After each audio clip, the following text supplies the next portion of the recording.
technology always just brings problems, never solutions.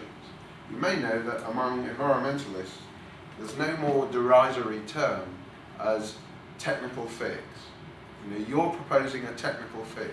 Technology isn't the answer. There's no silver bullet, and all of these things. Indeed, to put forward a technical fix, which is what Band-Aid or anything else is, or a patch in software, is regarded as something that indicates your addiction to technology. Just as much you're addicted to consumption, addicted to energy. Clinton addicted to sex. Some people addicted to gambling. The only addiction that is never questioned is the addiction to the addiction metaphor. You know, are we really a nation of sort of computer game addicts or energy addicts or all of these things? Some people drink a lot on Saturday night. It causes a problem in certain city centres, but that doesn't make them addicts. And that medicalisation of what's going on is a very superficial view of human nature. Now, between the early 60s and today's risk aversion, there are two important moments that you might care to consider. One of them is the book by Ulrich Beck called Risk Society, published in 1986, the year of Chernobyl.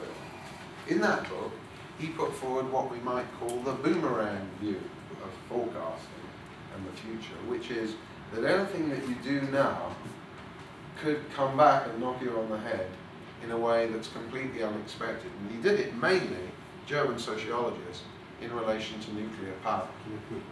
Ulrich Beck, Ulrich with a CH, Beck with a CK, Risk Society. And it's a very important book, really, and was very influential among German Greens. And it's important because what it says is that even if I walk out of this door, I might do something that, you know, once a whole number of billiard balls have ricocheted off each other in a series of tipping points that can have a domino effect. You know, those things can lead to consequences completely unforeseen. And if you look at the literature on climate change, it's all about tipping points. In fact, it's very reminiscent of an earlier period in the Cold War when we used to talk about the ladder of escalation, when one thing led to another, you know, in a way that was unpredictable. If you look at environmentalism, it's always saying you must do what we say and adopt the lifestyles that we propose, because future generations will never forgive us for screwing up the planet the way we are doing at the moment. I've got to tell you, the view that future generations will never forgive us, the more I hear about my great-great-grandchildren, the more I've come to hate them. You know? Why should I determine what I do today because of some people who Greens say they represent in 100 years' time running around and saying, I'm on your grave, James, I hate you, you bastard. You know, like we all do for our grandparents because they went to the First World War. You know, we go down to the cemetery and say, you were at the Somme, I hate you. You know, all of my problems are to do with you at the Somme. It's bullshit.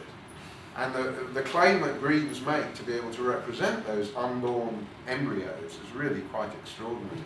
Well, that's one key moment. The second key moment, thinking of risk aversion, can anybody name a prominent right-winger, not in the United States rather than the German radical?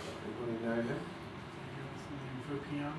Fukuyama, a nice try. No, Donald Rumsfeld. Donald Rumsfeld. He said of the Iraq War, there's what we know, there's what we don't know, and then there's what we don't know we don't know. What the fuck is that? You know, you could spend your whole night worrying, what is it that I don't know, that I don't know? You know, all you know is you don't know. And I think in his invoking of this sense of, you know, foreboding, ignorance, sort of uncertainty, inability to say what will happen next, because it's all so unknown. You know, he caught that kind of boomerang effect sort of sense. And of course, there are many things that we don't know. But there's one thing we do know, which is that most talks about forecasting, David, begin with all the forecasts that have proved wrong. You know, they invoke the US Patents Office chief who said everything that can be invented has it been invented. And then they move to Thomas Watson Sr., the founder of IBM, saying there was only a market for 3 computers in the world. And then they go to Bill Gates, who says 64K of memory is enough for everybody. And then the speech maker says, you know, ha, that just shows how uncertain the future is, right? Because they were all wrong. Well, actually, if you read an article in USA Today by the biographer of Thomas Watson, Kevin Maney, who he wrote a book on Watson that I've reviewed on my website, you'll find that he's done the research to show that none of these people said any of these things. Right? The only person who did make a big error was Ken Olsen at Digital Equipment, who said there'll be no home computers. That was a mistake. For the rest, we cannot predict the future entirely, but I can say with 90% confidence limits that tomorrow will be Sunday. You know, I'm reasonably certain about it. I'm even reasonably certain that the Olympics will open in London in 2012. You know, it might be 2013 after Terminal 5, and they don't. But you know, the balance of probabilities is that there will be some Olympic Games there. So there's no need to fear the future, to have this sense of the planet facing catastrophe from, as Prince Charles does, within 100 months. Right? The man who talks to plants, he's a reliable authority. Now let's just turn to the technology that is most demonized as a solution to climate change, nuclear power.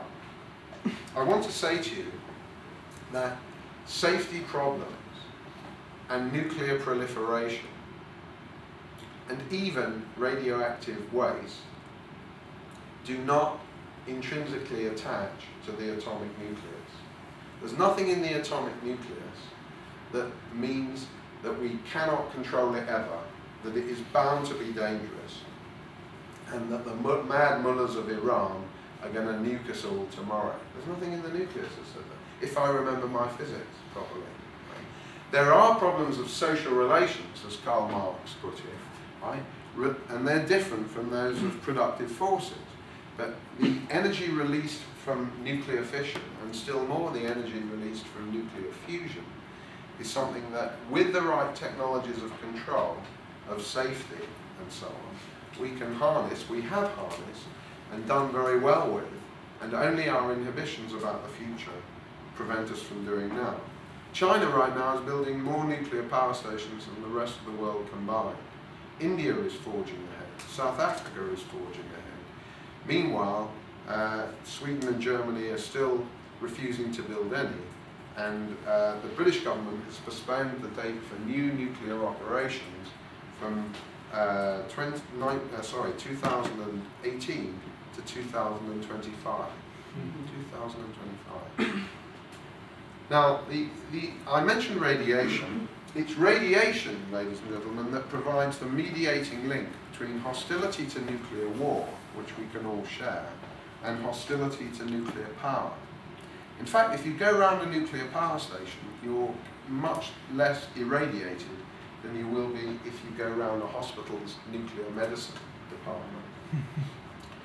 And radiation, because you can't see it, is a bit like those other sort of diseases that we've medicalized and sort of turned into a really bizarre Faustian problems if we can't control them, like swine flu and so on. And really, you know, there are many ways of dealing with it. Here's President Carter. He was so worried about proliferation that in 1979 he took action against nuclear power plants because he was worried, even before Al-Qaeda, that people would run off with nuclear materials.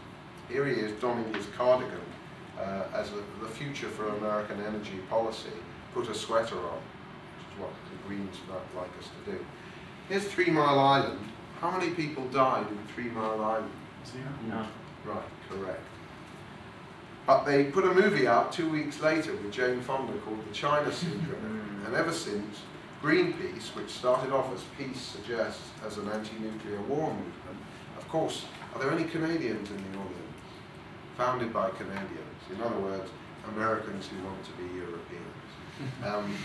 They said, well look, there's not much mileage in 68, 69 in being anti-nuclear war anymore, so what we're going to do is focus on nuclear power stations.